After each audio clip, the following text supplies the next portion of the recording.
retrouver pour ce nouveau rendez-vous poésie qui arrive malheureusement avec un jour de retard et je vous prie de bien vouloir m'en excuser. Aujourd'hui, je voudrais vous partager le texte de Léna Glasberg, qui est une jeune femme que j'ai rencontrée lors d'une rencontre entre entrepreneurs. Une jeune femme qui m'a séduite non pas par ses bouclettes qui ressemblent aux miennes, mais par sa sensibilité que j'ai perçue de suite, sans me douter une seule seconde qu'en plus elle avait une très jolie plume.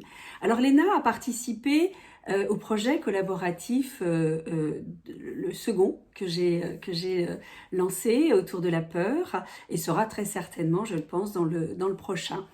Le texte que j'ai souhaité vous partager aujourd'hui me parle beaucoup et résonne en moi parce que il parle d'authenticité, d'oser être soi, d'oser se montrer tel que l'on est et non pas comme les autres voudraient que l'on soit.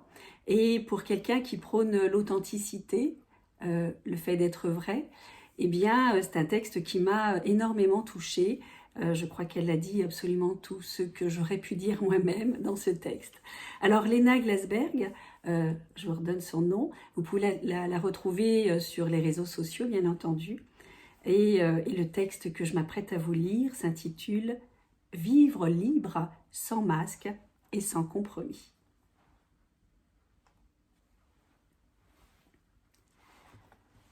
Je me tiens là, face à la vie.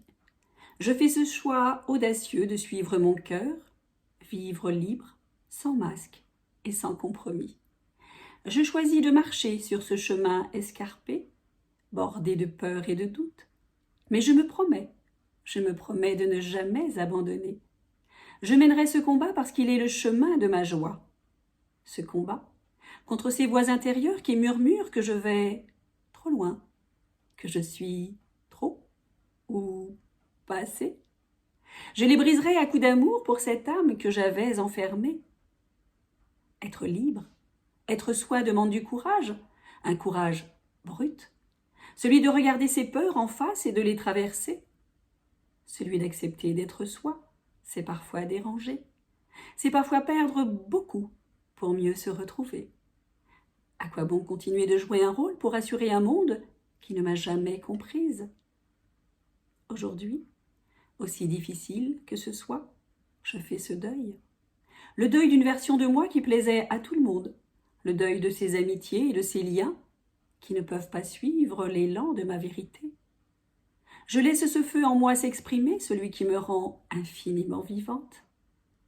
Alors oui, honorer cette petite fille en moi, celle qui écrivait ses rêves à l'encre bleue, me demande d'oser dire non quand tout le monde attend oui.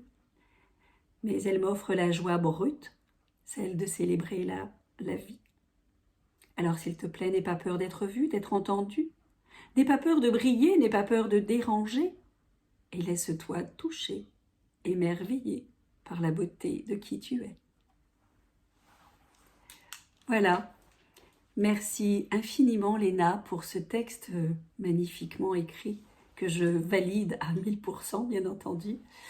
Je vous encourage évidemment à être vous-même, quelles que soient les situations. N'ayez pas peur du regard des autres. Soyez simplement vous-même. Et si vous devez laisser sur le chemin quelques personnes, eh bien c'est que vous vous êtes apporté l'un et l'autre ce que vous deviez vous apporter et que d'autres personnes vont être mises sur votre chemin, des personnes qui résonnent un peu plus avec qui vous êtes aujourd'hui. Je vous souhaite à tous une merveilleuse semaine. À bientôt.